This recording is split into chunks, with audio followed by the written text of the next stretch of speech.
Kanongere nkwifurize ikaze ni New Line Rwanda, njye ndi Emmanuel nk'ibisanzwe.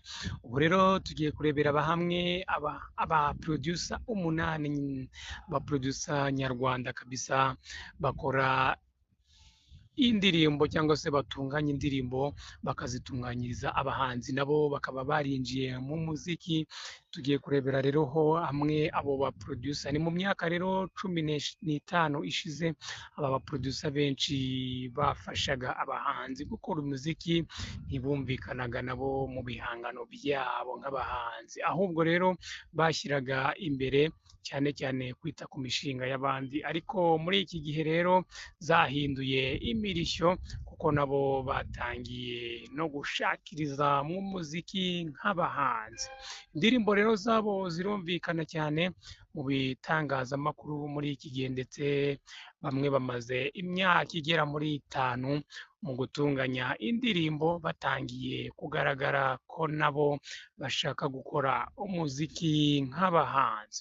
Ni abaproducer rero n'ubundi bari mu kigarano cyangwa se mu kigaragano gishya cy'umuziki, barangajwe imbere na producer Element. Aba rero ni abaproducer bayobowe na Element wo muri 155M. Hari abahitamo gukora indirimbo zabo rero bonyine, hari n'abandi bahitamo kwisunga abahanzi bagenzi babo. Rero hari abandi ba producer bahuriza abahanzi mu ndirimbo imwe, ariko ijwi ryabo ntiryumvikane. Hari n'urundi ruhande rw'aba producer bakorera indirimbo abahanzi ndetse bakaziririmbamo. Rero ubu rero tugiye kurebera hamwe aba producer bose uko ari umunani. Umwanya wa mbere rero turawusangaho Element Ele. Kuva mu myaka 2 ishize nibwo Mugisha Robinson wamamaye nka Element yagaragaje ko uretse gukora indirimbo yatangira urugendo nawe agakora indirimbo nk'umuhanzi. Ni urugendo rero yatangaje nyuma y'imyaka irenga 3 yari ishize yigaragaje nka producer gusa, ariko kandi mu biganiro bitandukanye yagiye agirana n'itangazamakuru, uyu musore yumvikanishije ko yabanje kuba umuhanzi mbere y'uko akora ibijyanye n'aba producer. Ku mwanya wa kabiri rero turahasanga uwo bita Loda kabisa. Mu mezi 9 ashize nibwo producer Loda yagaragaje ko yiteguye kwinjira mu muziki nk'umuhanzi. Icyo gihe rero yatanze integuza y'agace gato k'indirimbo yiswe Gicalete cyangwa Cikalete kabisa, yakoranye na Alin Sano. Ku mwanya wa gatatu rero turahasanga uwo bita Yewe cyangwa se Yewe. Ni umwe mu ba producer bakiri bato, ariko yigaragaje nk'umusore urangamiwe kabisa cyane muri iyi minsi ku isoko mpuzamahanga, aho yamaze rero gukorera indirimbo abarimo Eddy Kenzo ndetse n'abahanzi bo mu bihugu byo muri Cote d'Ivoire. Ariko kandi avuga ko amaze no kurambika ikiganza ku ndirimbo ya Uncle Austin, Tom Close na The Ben ndetse n'abandi banyuranye. Ku mwanya rero wa 4 turahasanga bita producer Legion. Umwaka rero urashize Legion atangiye kumvikana mu matwi ya benshi. Uyu musore yigaragaje cyane mu ijwi ridasanzwe, ryatumye umubare munini utangira kumwizereramo. Rero uyu nawe ashimangira ko ku bihangano bye amaze gushyira hanze indirimbo yitwa Naragusariye, yakoranye n'umuvandimwe we witwa Pama. Uyu rero muramuzi cyane. Iyo ndirimbo ikaba imaze kurebwa na miliyoni 1 yose. Uyu rero ni producer Legion, akaba n'umuhanzi. Ku mwanya wa 5 rero turahasanga uwo bita Pacento rero ni muri Nzeri mu mwaka 2022 akimana Patience d'Edite.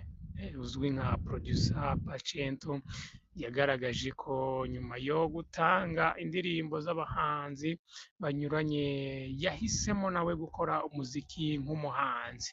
Rero uyu mugabo yavuzwe ko cyane mu itangazamakuru nyuma yo gukora ku ndirimbo zirimo nk'agakoni k'abakobwa, remix yakoranye Lil G, yakoranye na Maveng Sudi niyo bita Tirayida ya Urban Boys, rero n'izindi cyane iyo bita Mbwiza ukuri ya TBB, kugira ngo murazizi ni nyinshi cyane. Uyu yakoreye Fireman, akorera Safi Madiba, akorera Queen Cha, akorera Urban Boys, Riderman, ni benshi cyane n'abamarira.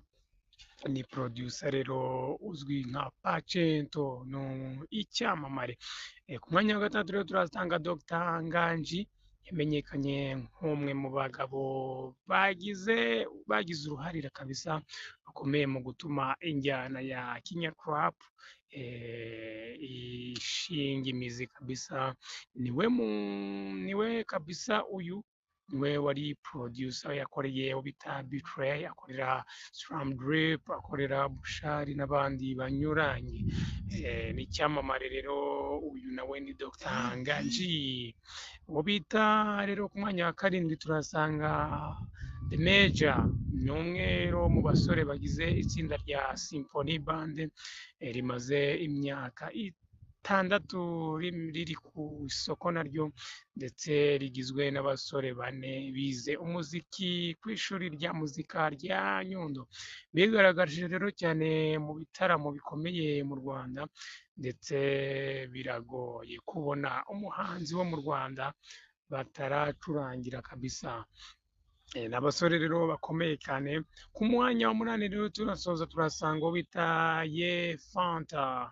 Ye Fanta rero nawe, uyu ni umusore agarukwaho cyane ku mbuga nkoranyambaga, ahanini bitewe n'uburyo akora indirimbo muri byinshi ibyamamare biba byavugiye mu biganiro bitandukanye n'itangazamakuru.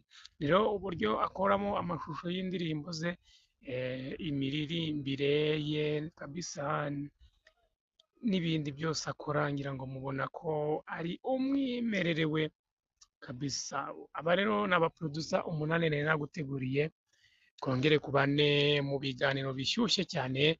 Njye ndi Emmanuel nk'ibisanzwe, mukomeze mugubwe neza.